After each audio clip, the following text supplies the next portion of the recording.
of all the things we see, like work from home and flexible work and hybrid work, which all could mean different things to different people, what do you think is really, really important moving forward? I think it could be as basic as even just, again, when you're booking a meeting, I want to know who's attending virtually and who's attending in person in an office, so that I haven't heard one single person say that yet.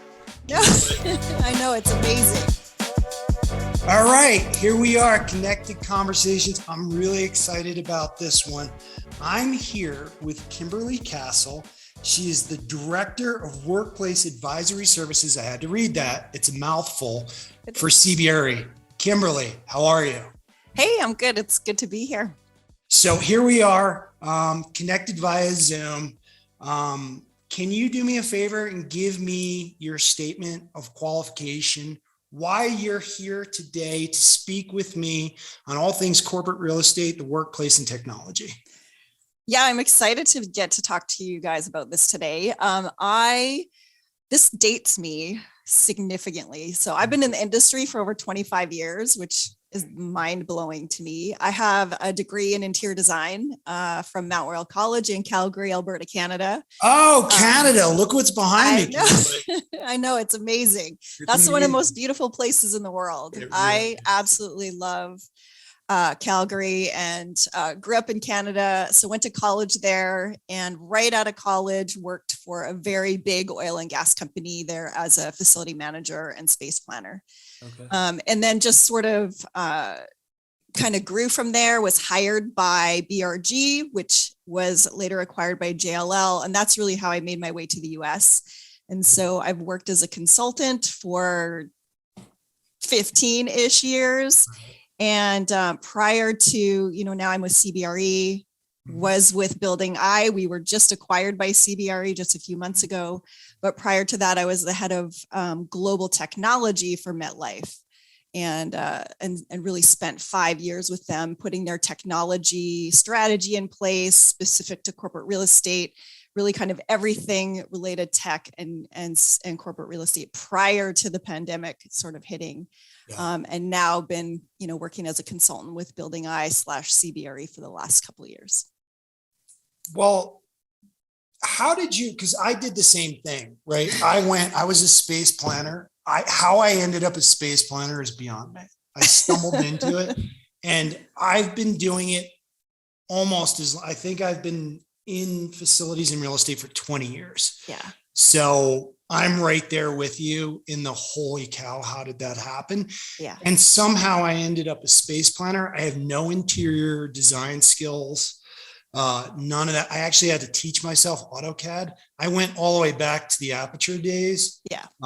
When I was in New York, but I found the thing that made me most successful in my career was coming from the functional space, having been there and done that, and used systems and implemented systems and actually crawled under desks and looked at jack locations and had to lay out move plans with markers and clipboards, as I'm sure you've had to do. Exactly. That's what made me successful, because it's like, if you can't understand what the problems and challenges people face, how are you supposed to help provide solutions for them? So have you found that to be true for yourself? Yeah, 100%. I think that's actually contributes to really like the success I've had in this industry. Is I worked for Petro-Canada. They're now called Suncor. They hired me right out of school and basically hired me to validate CAD drawings and make sure their as-built were accurate, because they had been the first company in Canada to purchase, again, this dates me, to purchase Span FM, which was like one of the first versions of Tririga.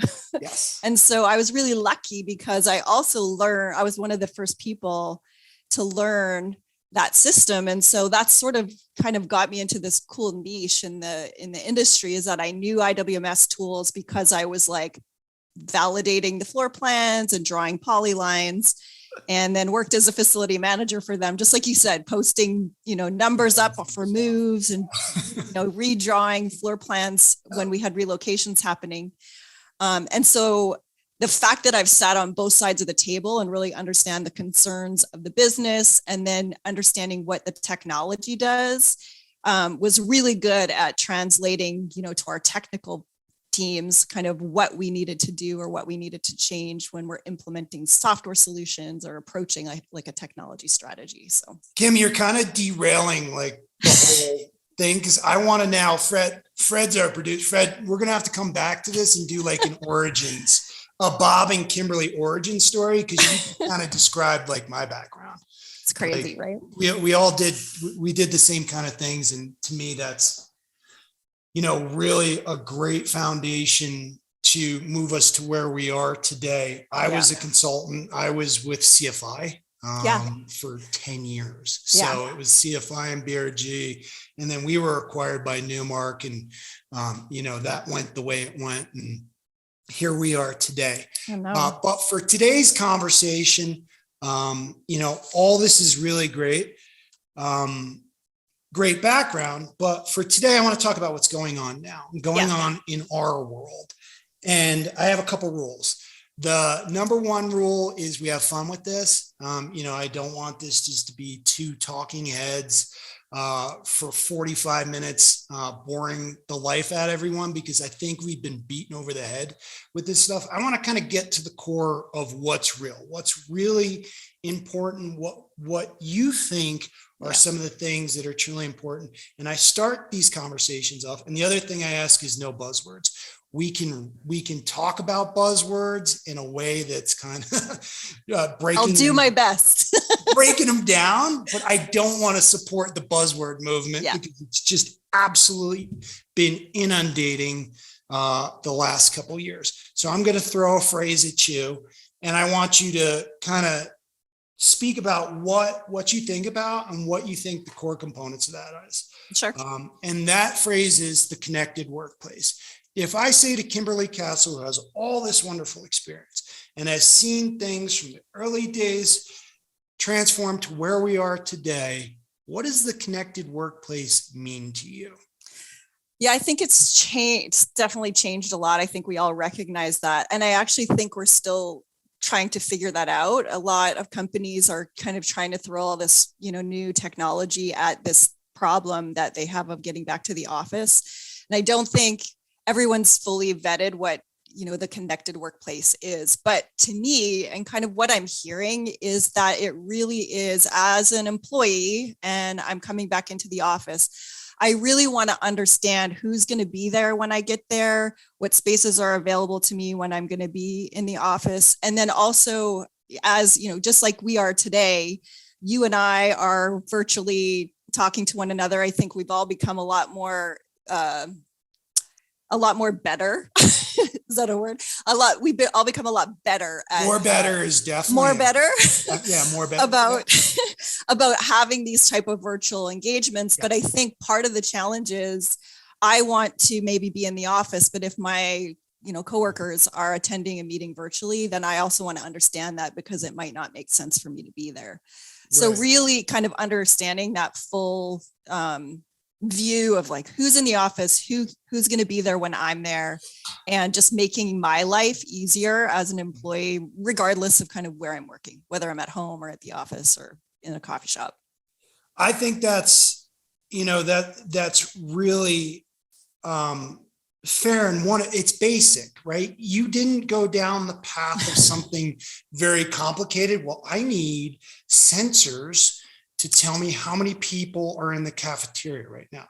You just basically distilled it down to, I just want to know who's there. Yeah. So if there's a reason for me to go into the office to collaborate with that person and they're not there and they don't show up, well, what was the point of me going into the office? And this goes back to what I was saying to you before we started recording.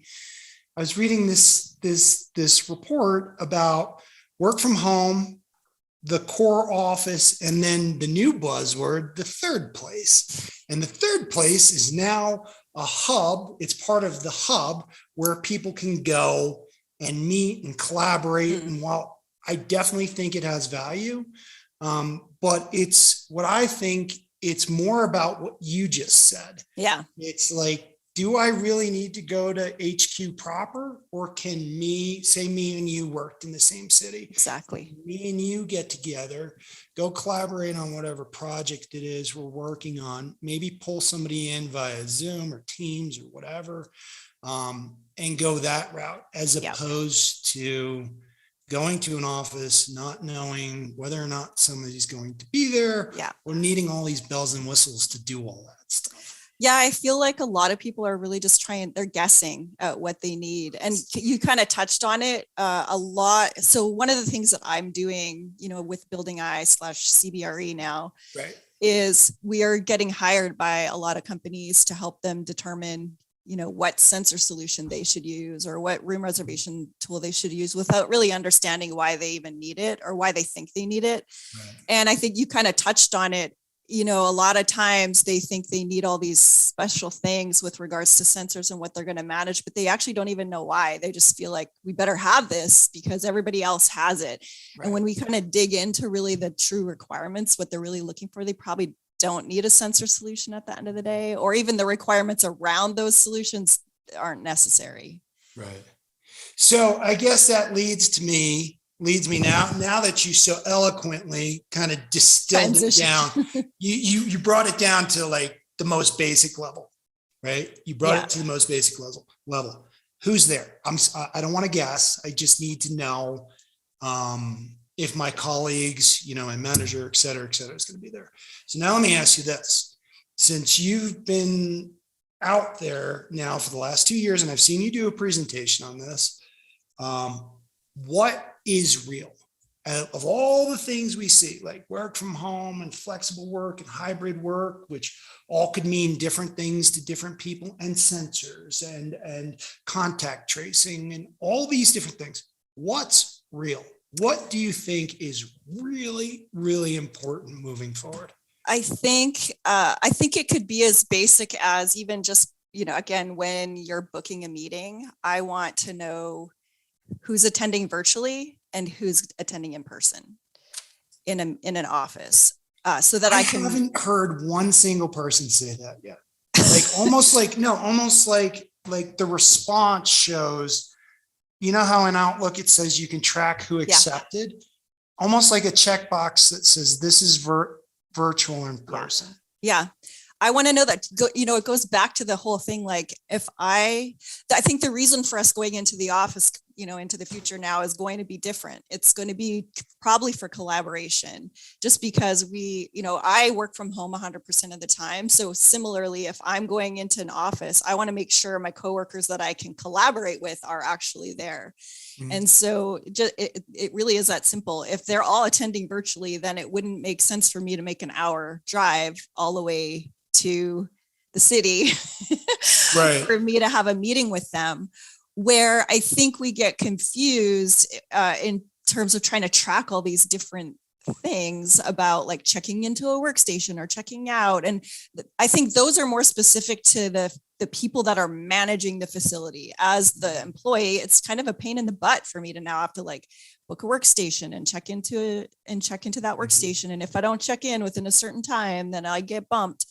What do you think is a better solution for that? So if that's a pain in the neck, and you go to any conference now, there's now 3 new vendors I've never heard of selling a room reservation employee engagement app. What is a better solution? What doesn't annoy people? I want it to be simple. If I need to, at a very minimum, I probably need to let my company know that I'm coming into the office.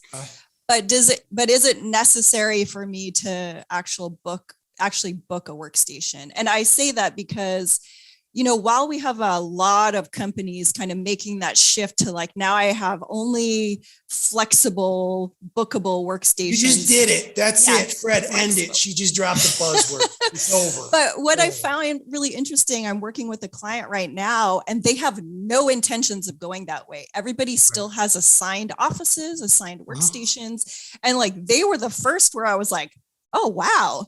And me as an employee, when I first heard that everybody was making this shift and, thinking that, the reason we're doing this is because we want more control over who's coming to the office in COVID. Like, I want to be in my own desk. I don't want to share it with somebody else. If there's like all these like issues they're saying are in the air and cleaning is an issue, I want my own station. Why do I want to share this with somebody now? Somebody else said that. And I'm not saying, but you said it way more eloquently.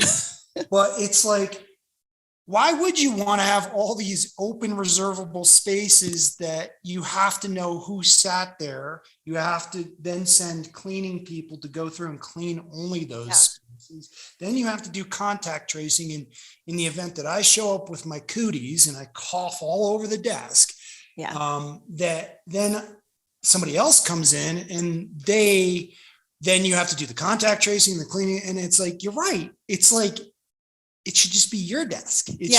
I mean, the only reason I feel like having bookable workstations would be a good solution is if you're really trying to decrease your footprint, right? Yeah. You're trying to like minimize the amount of space you have because you recognize maybe not as many people are going to be in the office and it's just a better use of space.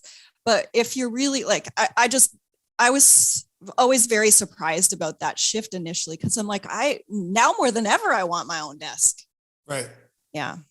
It's really interesting to hear you say that because I don't know that people ask their employees that or companies aren't asking what they really want. What's the solution for that?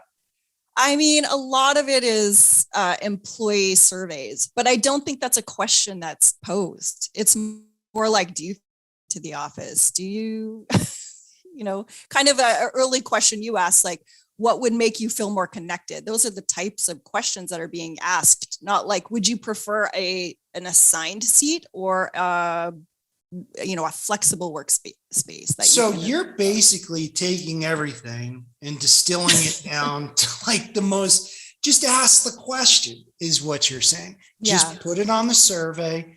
Yeah. Do you want a desk? Do you want your own office? Yes or no? If you, I think this is maybe where we're getting into trouble right now is because a lot of folks are saying, well, I don't want to come back to the office now. I want to stay working from home. And so maybe that's the challenge is like, if I am saying I want to work from home, but I want a dedicated workspace in the office, there has to be then a guarantee that I'm going to be coming into the office more frequently. So I could see how that could be a difficult balance. Especially in those geographies, like say San Francisco, where rent or New York, is super expensive. Yeah. You need to know that stuff. But for me, like you just touched on another thing where in my time, the last probably 15 years, I've worked from home. And it's like, I typically haven't had an office to go to. Yeah. Here or there, like I was in San Diego and for a brief time, we had office space in LA and I would trek all the way up there. And I was like, wow, it's kind of nice to sit down.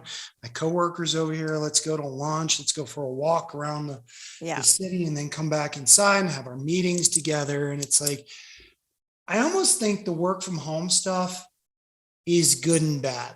And at the same, when I did work out of smaller apartments, my computer was on a desk that sometimes I could see when I was in my living room. Yeah. And it's like, oh, I got that thing I got to do tomorrow. And maybe I should just go over there, sit down and bang it out real quick. And I know then like 4 hours later, you're still sitting there, right? Yeah. Well, I was about to pick up my phone, but I just knocked it over and almost wiped out my whole setup here. But like even this makes it even worse because you're replying to emails and things like that on the weekend. But I think for me, the whole work from home thing, and there's some people want to be home all the time. And I understand that if they have kids or they have responsibilities and things like that, but going to the office, when I travel for work or I get an opportunity to be in a space like that, it feels different. I feel more productive, even though I'm the guy who goes there and just shoots the breeze even if they have water coolers anymore, I don't know. Well, I'm the guy who shoots the breeze in the break room while stuffing my face with snacks, but I still feel like more connected to something. And I work to live. I don't live to work. Yeah. And that's me dropping a cliche, not a buzzword. That's a very cliche phrase.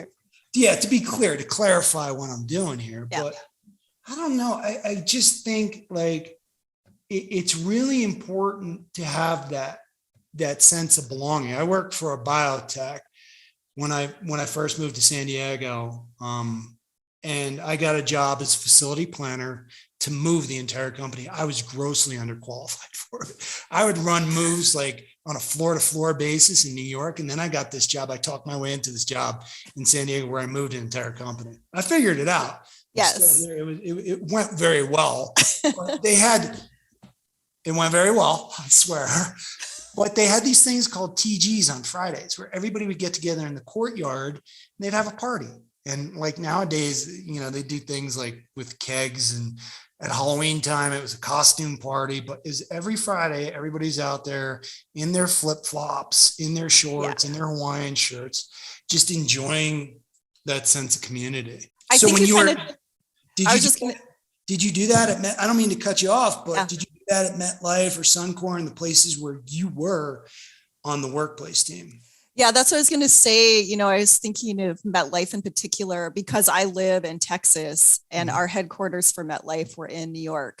So once a month I would make a trek there, and I loved going because I think you mentioned, you use that word connected again. You start to feel a little bit disconnected from your team when you're working remotely. Yeah. And so when I was in New York, it did give me that opportunity to just kind of get back on the same page, make sure everything, make sure you're on the same page with your team. You do feel more like a team. We definitely would always grab, dinner or lunch while I was there and spend some social time together. Cause I think that's also important when we're building, just work connections and wanting to be help each other when we're doing day-to-day work. It's certainly, I think we've all experienced this where there are certain people that we work better with because we maybe have a longer relationship with them, or there's some sort of personal connection that we have versus, or you're more willing to help or go out of your way to do something for them versus somebody that might be new, or not to say you wouldn't help them, but there's just a different way you're approaching things, I think. The producer of this show is Fred Tracy. He works for Nouveau, great guy. And when Fred joined the firm a few months back, I happened to be in Boston, and me and him had collaborated on a couple of things when he first joined. The first thing I did is said, I was like, Fred, let's go have dinner. Let's go have dinner in Boston. So me and Fred spent an hour or two to a couple hours together. We got to know each other. So we kind of get a better sense for the way we like to do things. Yeah. And I know how Fred approaches his portion of this, and Fred knows how I approach this portion of this. So it certainly does make for a better experience having that FaceTime, just building rapport, right? Building rapport. And I think, honestly, Kimberly, I think that's a problem across the board with these things, and how generationally, when I was a kid, it was like, meet me here at 6:00.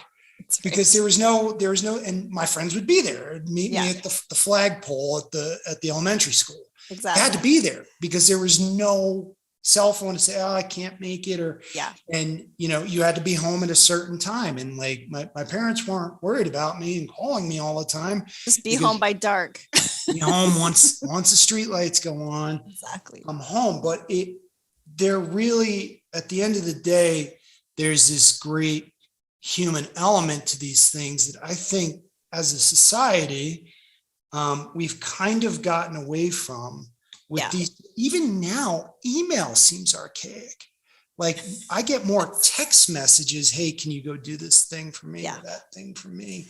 Yeah. And similarly with us, I think we use like those collaboration tools like Teams or to communicate more quickly. Yeah. I will say, because what we've distilled this down to is the human element, right? You've kind of broken this down. The thing that is real is the human element. Yeah. Right? That's what's real. Forget everything else everybody's talking about. It's this human element thing. What I always liked about whether it was social media or something like this is me and you may not have ever had the chance to have this kind of conversation. Yeah. If we didn't connect via social media circles, right? That's how connected with you, or coworkers who now work with you, that I've worked with them, and they could say, yeah, you can have a conversation with Bob. He's a good dude. But the social media aspect and this aspect, where Kim's in Texas, I'm in Colorado, and we could spend an hour kind of telling stories and talking about what's real. And I think that's a great part about technology. Yeah. I mean, I think I agree. And I think just throughout my years of experience, obviously my focus is tech. And so, yes, I think there's an importance that it plays in in the workplace and just in our day-to-day lives. But I think we too often rely way too heavily on it and forget about it's supposed to be an enabler, right? It's supposed to allow us to do things like this. You just said, it took me 5 minutes to get that out. But I think you're right. Like, I think this is a challenge that everybody's faced with right now. We're all trying to find what's the magic technology that's going to make this, like, us getting back to the workplace amazing and the best experience. And it's a very, like, while it's a big part, it's also a very small part of that. And I think it really is, because we've been so disconnected for the last few years. It really is like, what's the easiest way to just, again, going back to the top of this whole call, is like, what's the easiest way to get us connected quickly and easily? Me as an employee, I don't want to have 20 different apps or technology that I need to try and log into and validate something and enter my information to be in the office. I want it to be as easy as possible.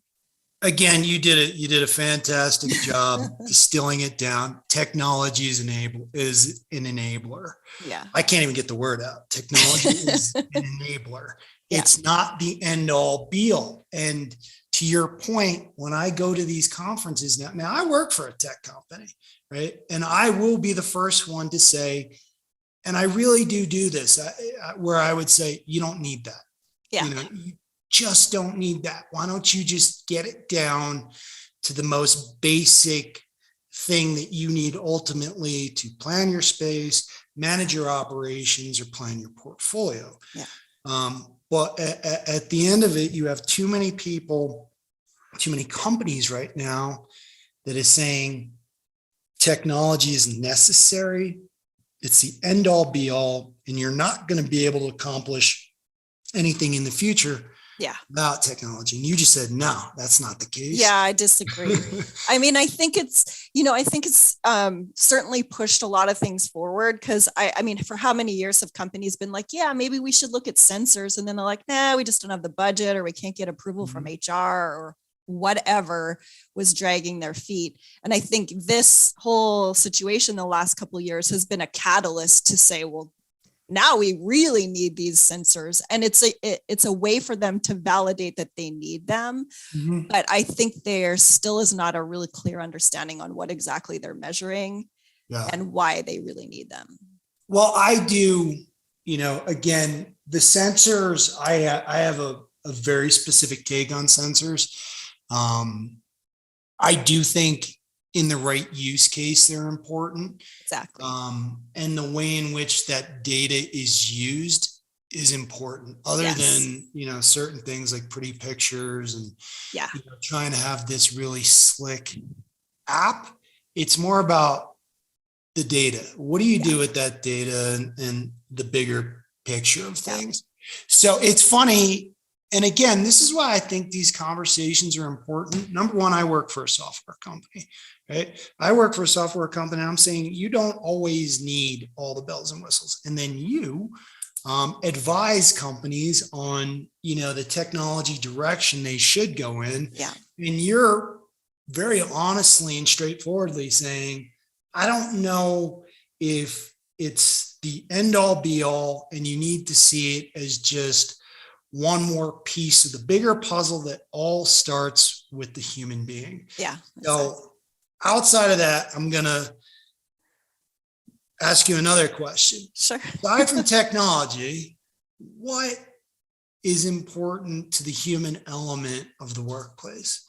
What is the most important thing? Because I see a lot of stuff, even in TV ads and LinkedIn, that I don't feel is really authentic. I think it's just talk, and not so much action. What do you think is really important to the human element of work?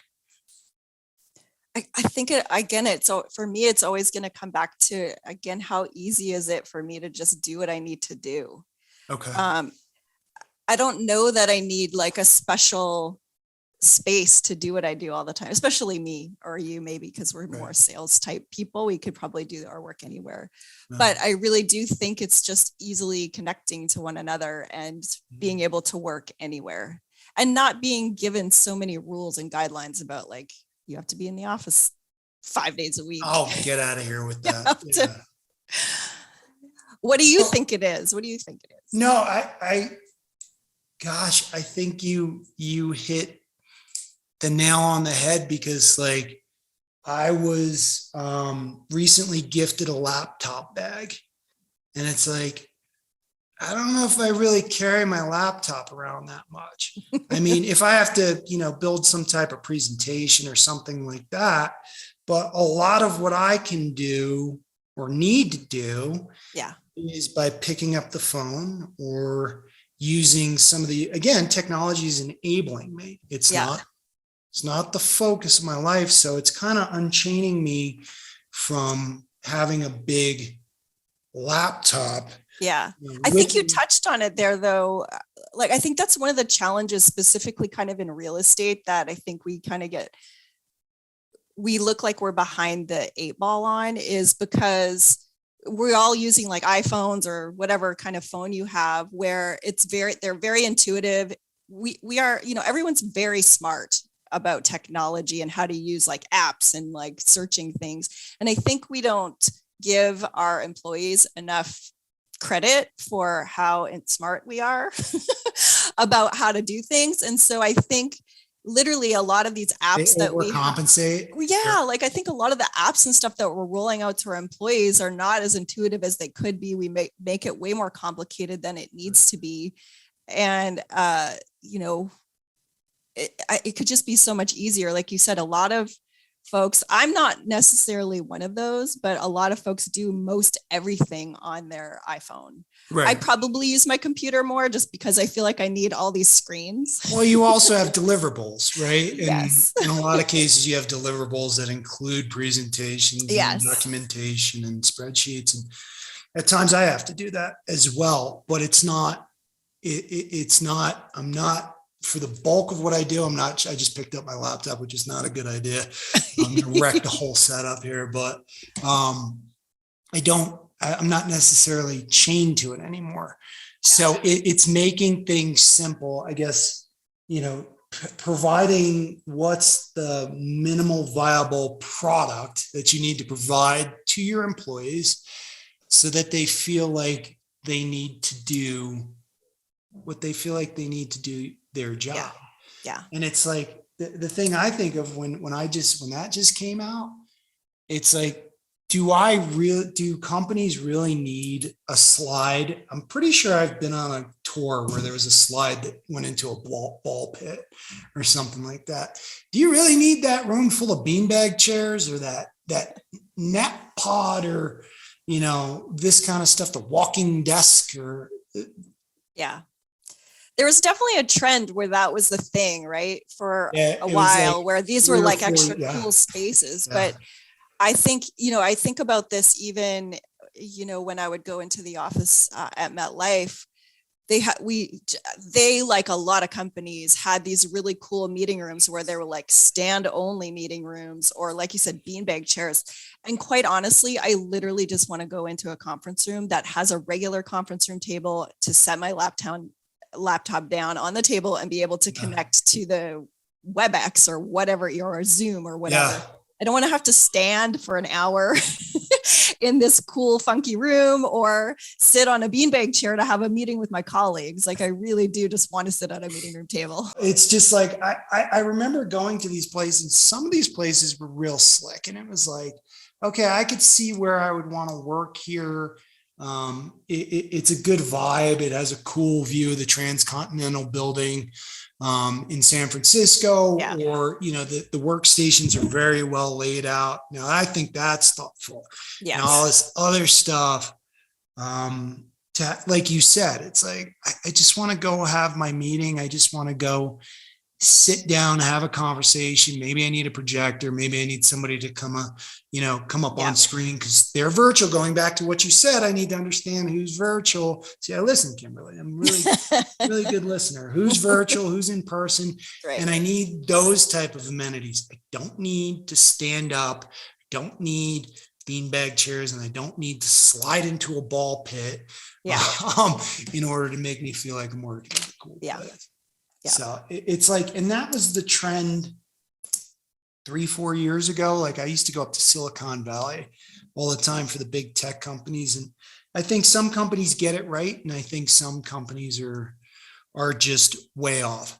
So I guess as we kind of wind this down, some of the things I heard from you is just, at the end of the day, right now, what's most important is the human-centric aspect of work. I just kind of buzzworded. Human-centric is kind of a buzzword, but it's one I actually like. Yeah. Because I think what we learned over the last couple of years, people and the relationships with people are really important, especially when you go through what the world went through these last 2 years. So what you said is getting down to the human element of things. Who is going to be in an office? Where are we going to meet? Making that personal connection, and then remembering that technology is just an enabler. It's not the end all be all. And sometimes you just need the bare minimum to do what it is that you're paid to do. Did I get all that right? Yeah. It's just keep it simple. Keep it simple. Well, you're not supposed to say that, though, Kimberly. You're a consultant who wants to run up all these billable hours and produce. No, but that's my job, really, right? Is to really help them.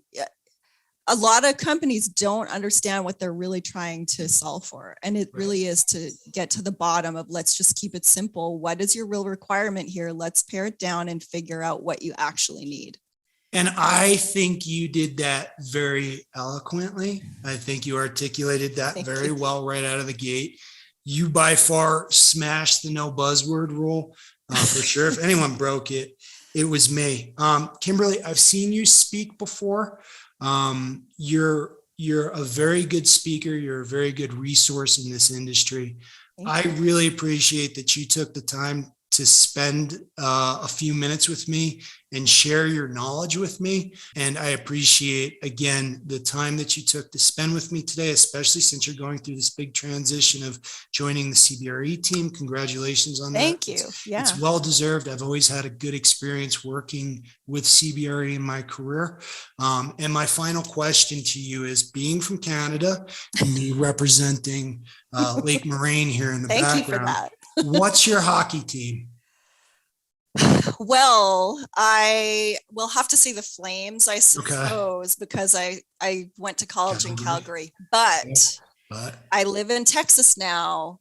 Dallas Stars? So I got to go for the Stars. Would you get absolutely crucified in Canada if you came back and were rocking a Stars jersey or t-shirt, sweater? I'm sorry. Sweater.